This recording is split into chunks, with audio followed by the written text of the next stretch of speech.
I said almond milk. Austin snapped at the intern, shoving the coffee back like it was poison. Not this regular garbage. Just like that, day one of his corporate takeover started with a tantrum over dairy creamer in a $9 latte. I watched from 3 desks away, pretending to review quarterly supply chain reports while this 28-year-old tornado threw his first office hissy fit. Name's Tony Castellano, 52 years old, and I've been at Norval Systems for 14 years. Started when we still used paper timesheets, and our IT department was one guy named Steve, who moonlighted at Best Buy. I don't mention that to show off. I mention it because I've seen corporate storms blow through this place before, but nothing like Austin Pemberton. Fresh MBA, designer everything, and a father who practically dragged him in by his $2,000 briefcase. Richard Pemberton, our VP of Business Development, announced that Austin would be shadowing department leaders to bring fresh digital perspectives to legacy operations. Translation: his kid was going to hover, interrupt, and lecture people who'd been keeping this place running since he was making TikToks in high school.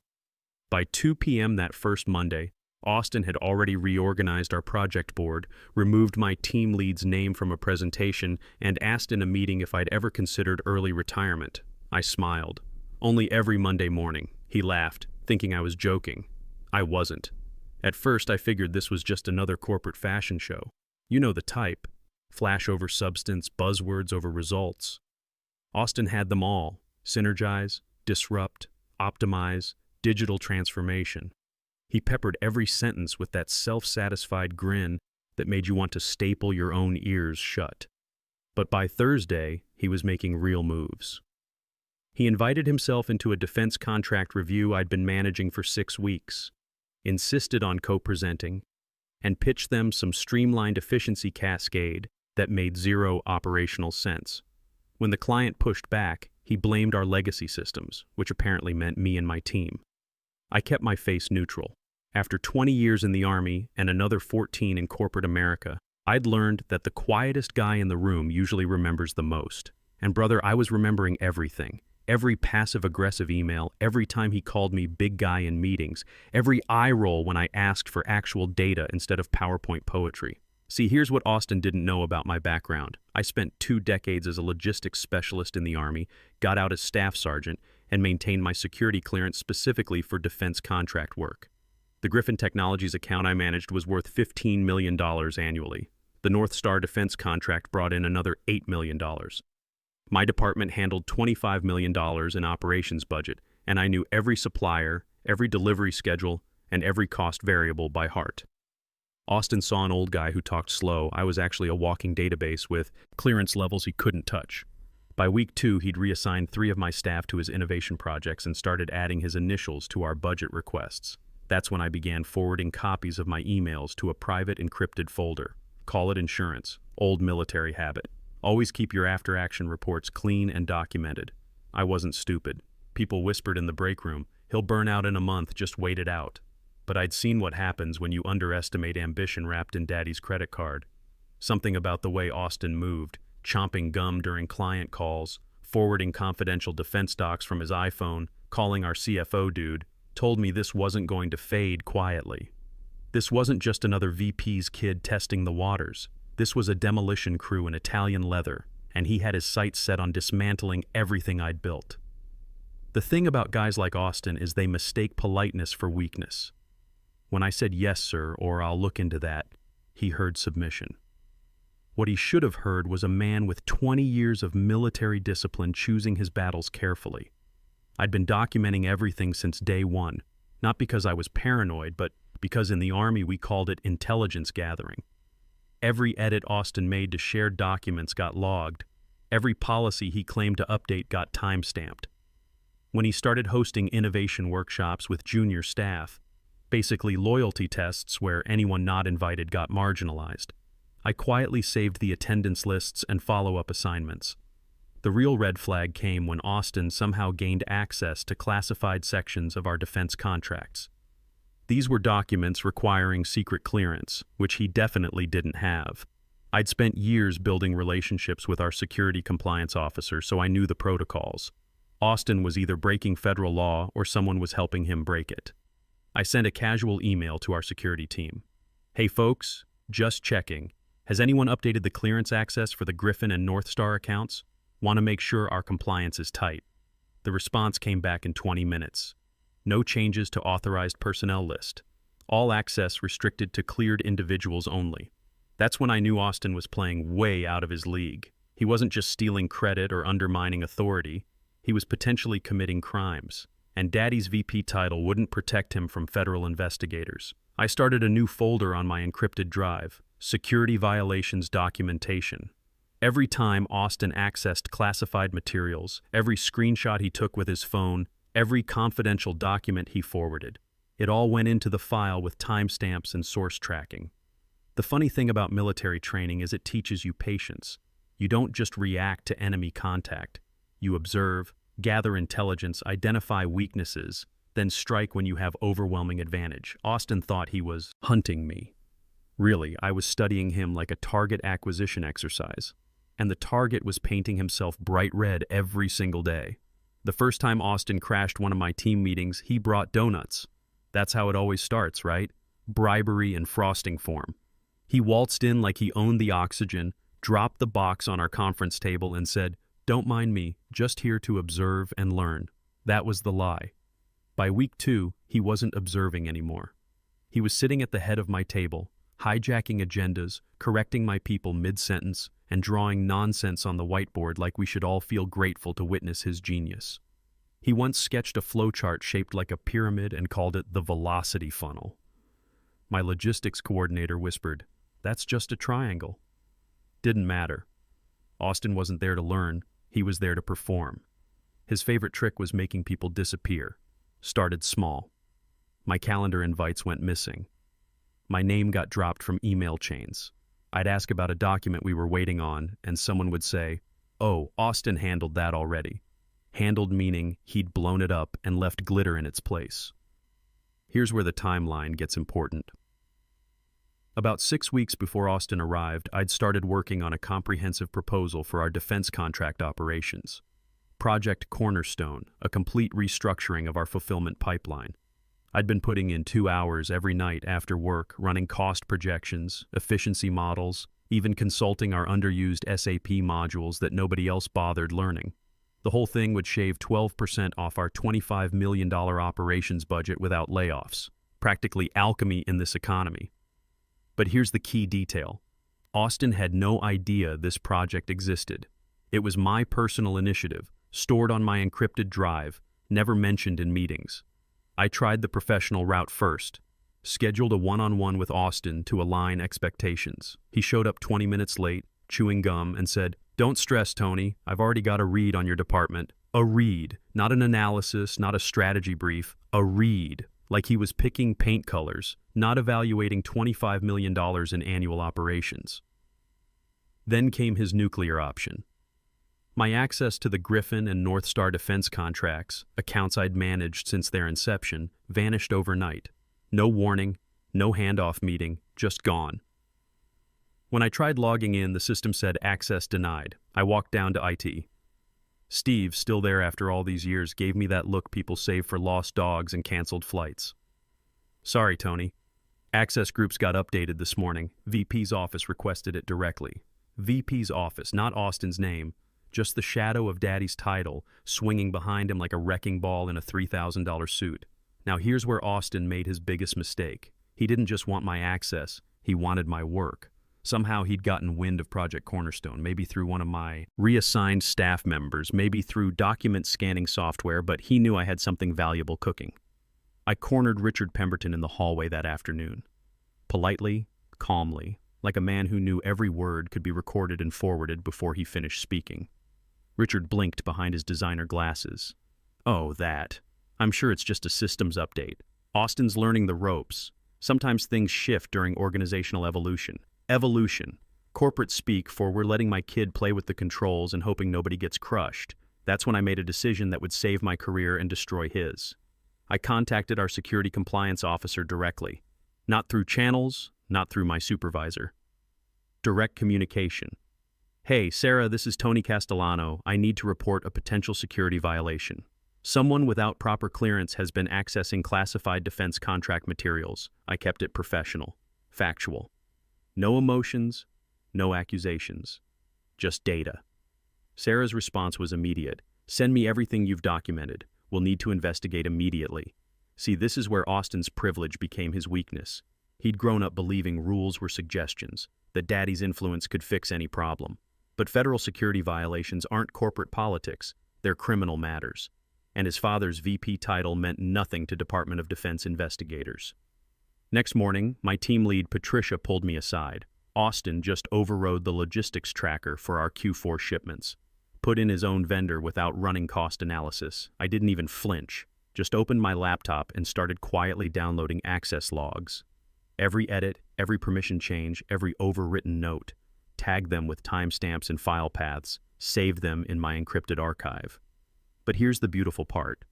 Austin thought he was being clever, but every move he made was creating a digital paper trail. Every time he accessed classified documents without clearance, the system logged it. Every time he forwarded confidential information to his personal email, it got tracked.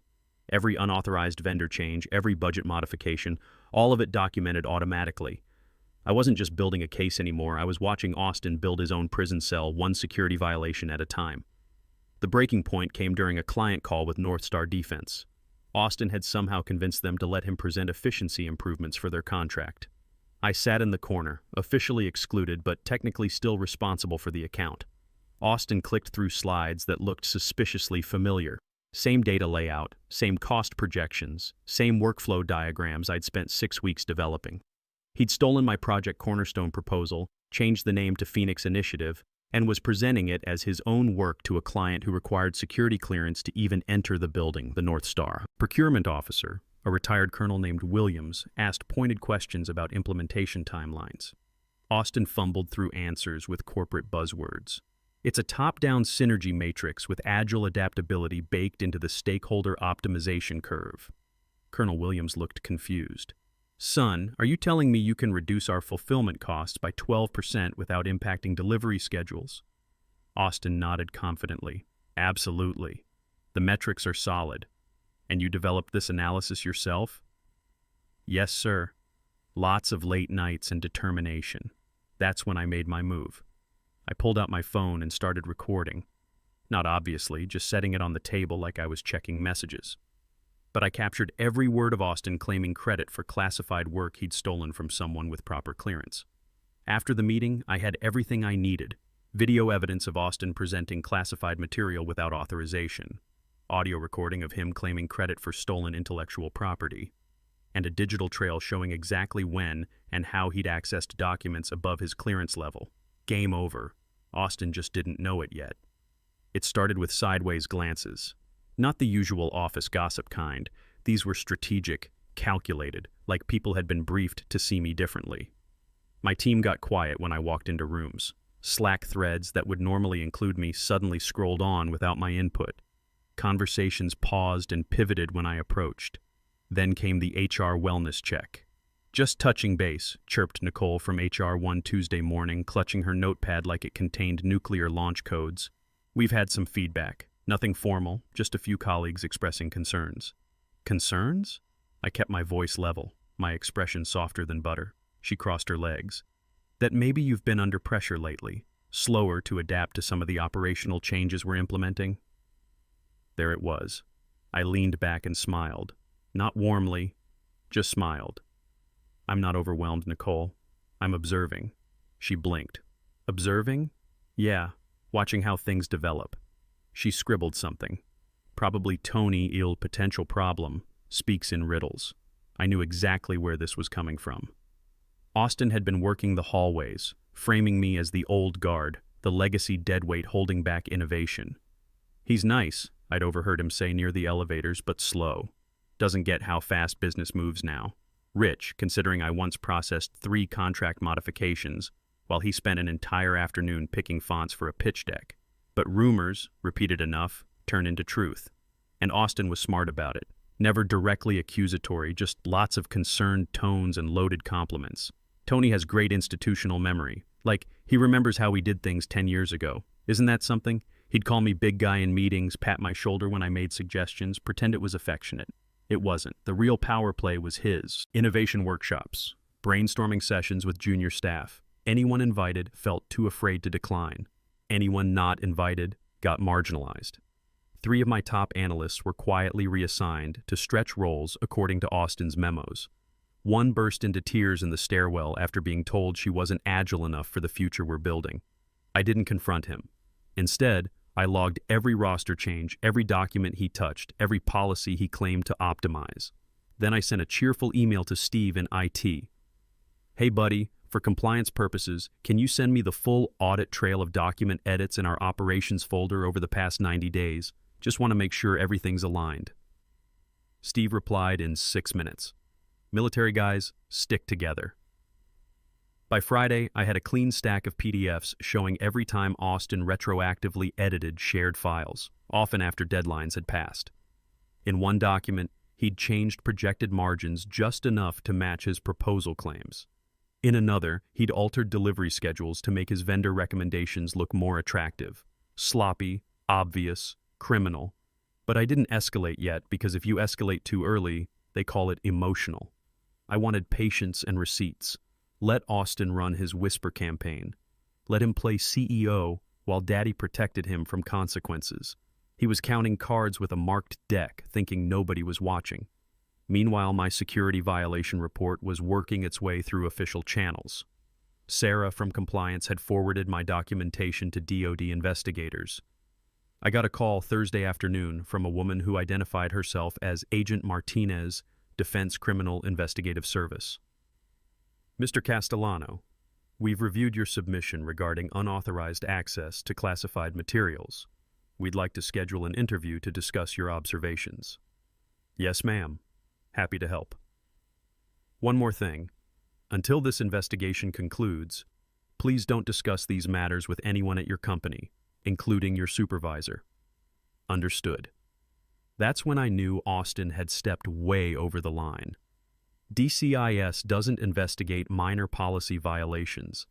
They handle espionage, contractor fraud, and security breaches that threaten national defense. Austin's little power grab had attracted the attention of federal law enforcement. The beautiful irony was that while Austin thought he was destroying my career, he was actually building the case that would end his. Every classified document he'd accessed without clearance was logged in government databases.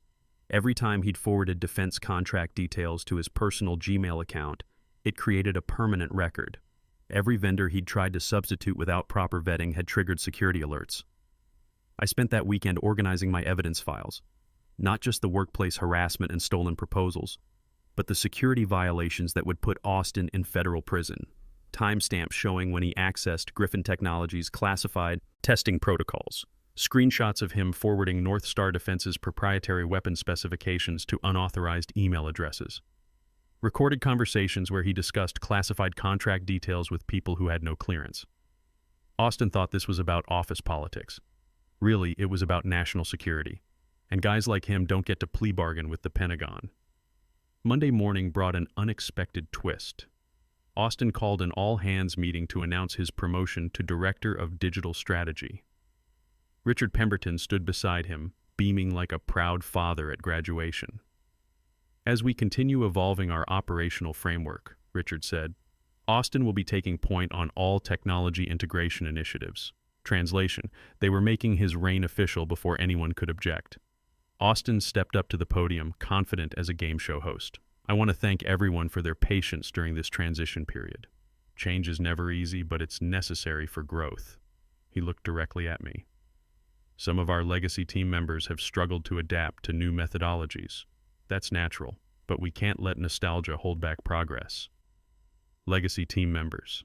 That's what I'd become, a relic to be managed out gracefully. Austin continued his speech about digital transformation and paradigm shifts while I sat in the back row, hands folded, quietly calculating how many federal crimes he'd just confessed to in front of 200 witnesses. Every classified project he'd mentioned, every defense contract detail he'd referenced, every proprietary process he'd claimed to improve, all of it required security clearance he didn't possess. I pulled out my phone and started a voice memo. Not obviously just holding it like I was checking messages, but I captured every word of Austin describing classified defense work to an unauthorized audience. After the meeting, people avoided eye contact with me. They knew I'd been marked for elimination. Austin had publicly designated me as the old guard standing in the way of innovation. In corporate America, that's usually a death sentence. But Austin had made one critical error in his victory speech. He'd provided detailed descriptions of classified projects to people without security clearance, in a room full of witnesses, while I recorded every word. That afternoon, I called Agent Martinez. I have additional evidence to submit. Austin Pemberton just described classified defense projects in an unauthorized public forum. Send us the recording immediately. And Mr. Castellano, I think it's time we had that interview. The trap was closing. Austin just didn't know it yet. The invite hit my inbox like an afterthought. Subject: Q3, Executive Alignment Dinner. RSVP required. Sent at 8:47 p.m. on a Friday. Most people had confirmed days earlier. I stared at it longer than necessary. Not because I wouldn't go. I always attended these dinners. I managed vendor relations for 5 of the 7 executives who'd be there. My presence was as expected as the complimentary wine. But this year felt different. Austin's name was listed as co-host right under his father's. A subtle but telling detail. That week he'd been bouncing around the office like a caffeinated golden retriever. The dinner's going to be elevated this year, he told Patricia, flipping his styled hair. Real high-level stuff, not just boring chicken and quarterly reports. I didn't need a crystal ball to see what he was planning. He'd been circling me for weeks, chipping away, repositioning himself, cutting off my visibility. If the company was chess, I was the veteran piece he was trying to sweep off the board with venture capital fairy dust and a grin. So yeah, I RSVP'd. Then I started preparing. The dinner was held at the Rosewood Room, one of those upscale hotel venues where the lighting flatters bad decisions and the waitstaff judge your shoes before handing you a menu. When I arrived, Austin was already holding court near the bar in a navy suit that probably cost more than my mortgage payment. He spotted me, and his smile sharpened like a paper cut. "Well, well," he called out across the room, loud enough to silence nearby conversations. "Didn't think you'd make it, Tony. Thought maybe you were here to work security, not join the big kids' table." The laughter was instant and too loud. Someone clinked a fork against their glass. I picked up a whiskey, took a sip, and smiled back. "Just here to observe, Austin. You know how I love a good case study." His eyes narrowed. He was already moving on, greeting someone from procurement with air kisses and networking energy. I took my seat, back row, end of the table. No place card, naturally. My name had been erased from visibility, but not from obligation. I was there to witness my own public execution. Salads arrived, wine flowed. Austin made a toast about embracing disruption and said something vague about fresh leadership models. Richard nodded along like a dashboard bobblehead. Across the table, one of our clients, older guy with silver hair and a watch worth more than my car, kept glancing at me like he was trying to place my face. I clocked him earlier but hadn't connected the dots. Charles Langston, Langston Defense Solutions. He was studying me with curious eyes, not annoyed ones. Still, I waited. Dessert arrived. Austin stood again. "We've accomplished a lot this quarter," he began with pageant contestant energy, "but growth requires tough decisions. Realignment. Accountability." He tilted his wine glass toward me. The silence that followed wasn't shocked. It was expectant. They knew this was coming. I felt my pulse quicken but kept my face neutral. Then I reached into my jacket, pulled out my phone, and texted one word: ready, sent. Set the phone down, smiled, took another sip of whiskey. Let Austin enjoy his last moments of imagined power. Austin stood unprompted, dessert fork still in hand, like a prop in a one-man show. "I'd like to take a moment," he announced, "to talk about real leadership." He turned toward the junior staff table, close enough to observe, far enough to not interrupt the grown-ups. "Sometimes leadership isn't about tenure, it's about actual contribution," eyes flicking to me, like when critical deliverables get missed, when senior staff drop the ball and others have to quietly step in. He let that hang in the air like smoke. Then he turned and stared directly at me. "Tony, care to explain why the Meridian contract analysis wasn't submitted before deadline?" I blinked once. The Meridian analysis had been submitted early, complete with risk assessments and vendor comparisons. I'd even offered to walk Austin through the technical sections. He declined, said he had it handled. Handled meaning he'd deleted my version, slapped his name on a 4-slide disaster with stock photos, and submitted that instead. Now he was pretending I'd never turned mine in. I looked around the room. Patricia stared at her plate. Nicole from HR suddenly found her breadstick fascinating. Richard gave a subtle nod from the corner, arms folded like a puppet master. I could feel it, the trap closing, the staged humiliation designed not to correct but to break. This wasn't about a contract. This was about putting me in a cage in front of the zoo. I stood slowly. Not to protest, not to fight, just to look him in the eyes. "You sure about this?" I asked, voice low, the kind of question that doesn't expect an answer. Austin wavered for just a flicker. Behind him, Charles Langston tilted his head, silver hair catching the light. He was staring at me like someone trying to place a memory. Not annoyed, curious. That's when the elevator dinged like a starting gun, and every head turned. Nathan Caldwell, our CEO, walked in wearing his signature charcoal suit and that measured expression that made people sit straighter. But he wasn't alone. Beside him walked a woman in a black suit who carried herself like someone accustomed to being obeyed. The air pressure changed. Literally. Agent Martinez, Defense Criminal Investigative Service. I recognized her from our phone calls, though we'd never met in person. Austin was mid-sentence about legacy mindsets versus innovation culture when he noticed them. "Oh," he chirped, adjusting his tie. "I don't think we've met." Agent Martinez didn't respond. Her eyes swept past the interns, past the executives, until they landed on me. She gave a barely perceptible nod. Nathan clapped his hands once. "Sorry to interrupt dinner, folks. We have some business to discuss." Agent Martinez stepped forward, pulling out her badge. "Austin Pemberton, I'm Agent Martinez with the Defense Criminal Investigative Service. We need to speak with you regarding unauthorized access to classified materials." The room imploded in silence. Forks froze midair. Someone whispered classified, like it was a foreign word. Austin blinked rapidly. "I'm sorry, what?" "You've been accessing defense contract documents without proper security clearance. That's a federal crime, Mr. Pemberton." Richard lurched forward. "Now wait just a minute. There must be some mistake." "No mistake," Agent Martinez said calmly. "We have video evidence of Mr. Pemberton presenting classified Griffin Technologies protocols to unauthorized personnel. We also have recordings of him describing North Star defense specifications in public forums." Austin's face went white. "That's impossible. I have access to those files, access obtained through identity fraud and clearance violations. That's another federal crime." Charles Langston set down his wine glass and leaned back in his chair. "Well, I'll be damned," he said quietly. "You know, Nathan, when Tony here managed our account transition 3 years ago, he made sure every document was properly classified and restricted. Real professional operation." Austin turned to stare at me like I'd just peeled off a mask. "Wait, you knew about this?" I met his eyes. "I reported the security violations 6 weeks ago. Been documenting everything since day one." Agent Martinez pulled out handcuffs. "Austin Pemberton, you're under arrest for violations of the Espionage Act, specifically unauthorized disclosure of classified defense information."